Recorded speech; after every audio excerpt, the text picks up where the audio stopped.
drugstore that had been as far as he could remember, and probably as far as any of his parents or grandparents could remember. It was strictly taboo as far as the lunch counter was concerned. This particular young man decided that he would go in and sit down and order a cup of coffee, and he did. He was refused.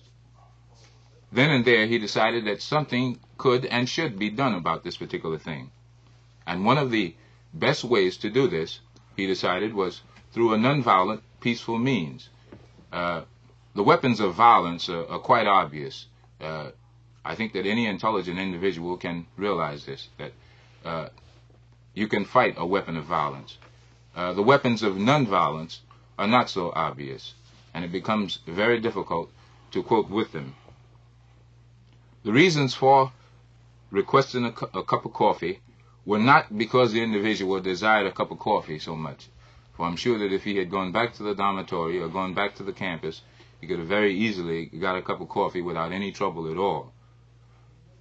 After the movement began, it became quite obvious that the argument, the sit-in movement, the demonstrations were not for cups of coffee, but were for all the other facets of life that individuals have to come in contact with daily.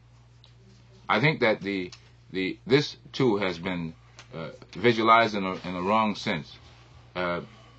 9 times out of 10, if the students in the southern schools were served coffee anytime they wanted to be served at these lunch counters, they would never bother about buying it.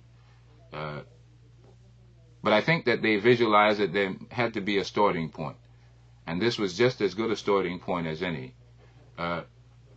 With a demand for a cup of coffee at a lunch counter that was strictly taboo, from an individual who had always remained on top and subjected his fellow man, the Negro, to all sorts of discriminatory ideas and concepts. This immediately became a challenge to explore all the other facets of life: employment, education, and everything else that you want to name. This then is the reason for the sit-in, not to secure a cup of coffee, but to explore and secure all the equal opportunities available to all Americans in our democratic way of life. Mr. Baldwin, do you foresee the possibility of the kind of equality that Mr. McCummins talks about? Well, before I answer that, I have the feeling that a great many words have been floating around this table, which need to be redefined.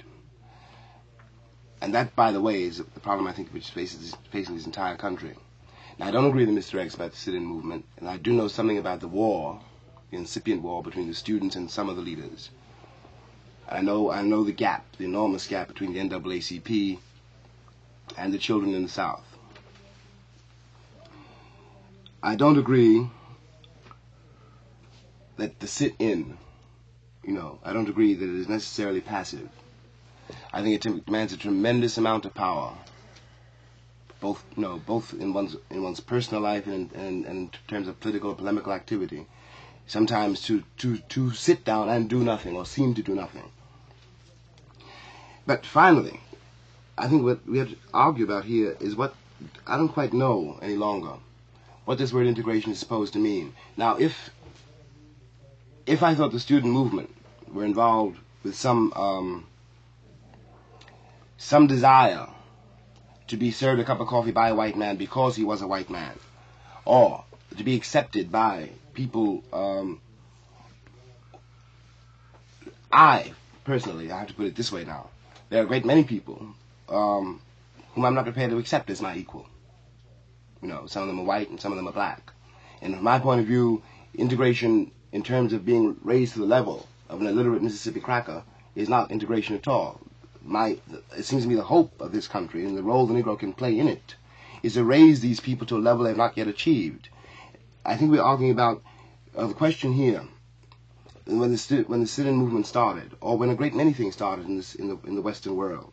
It was not. I think it had a great deal less to do with equality than it had to do with power. And I do think we have to decide what we want.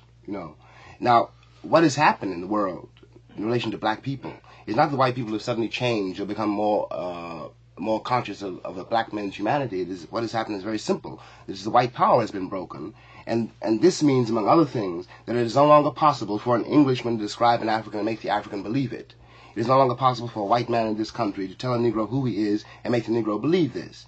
The controlling image is absolutely gone.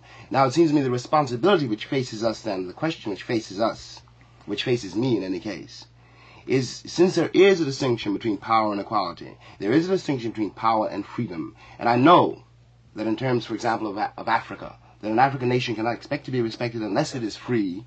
I know that unless it has its political destiny in its own hands, which is what we mean by power, there is no hope that the English will deal with an African nation they will deal with an African nation as a subjugated nation as long as it is in fact subjugated.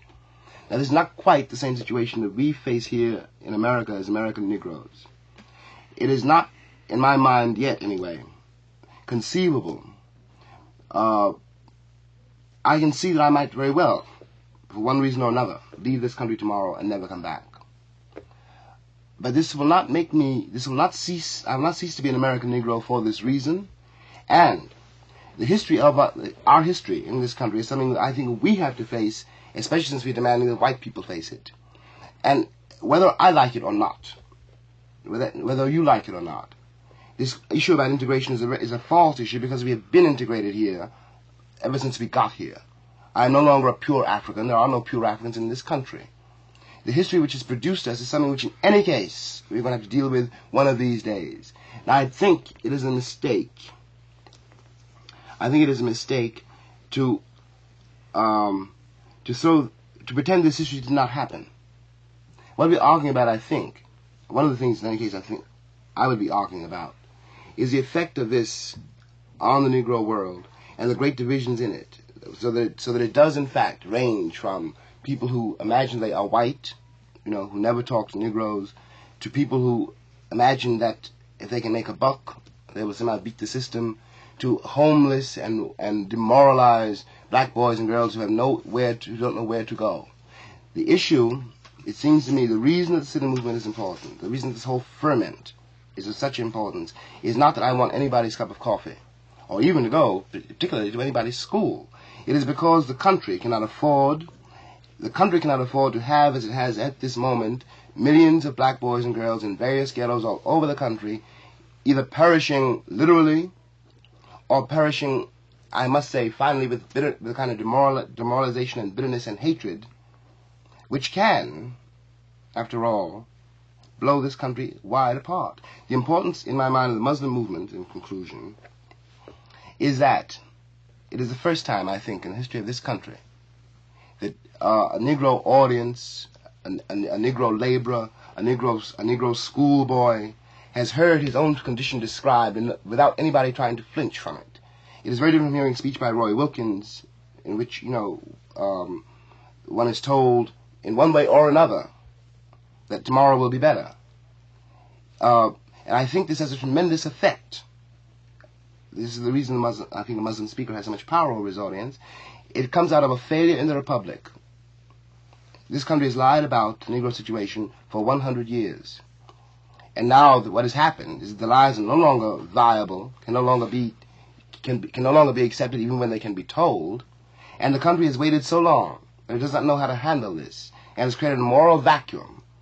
There's a moral vacuum in the Negro ghettos in the same way there's a moral vacuum in New Orleans, which is filled with desperate people. Now, I don't think that we can afford this.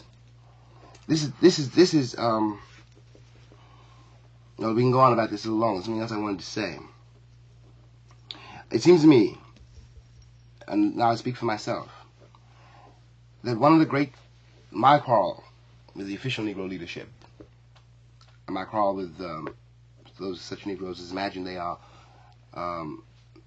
integrated or imagine they somehow escaped the Negro condition, is that they are not willing to do what I think is absolutely essential. One has got to re-examine the basis, the standards of this country, which not only afflict black people, they afflict the entire country. No one in this country, as far as I can see, really knows any longer what it means to be an American. He does not know what he means by freedom. He does not know what he means by equality. We live in the most abysmal ignorance of not only the condition of 20 million Negroes in our midst, but the whole nature of the life being lived in the rest of the world. And I think that the American white man, the Republic,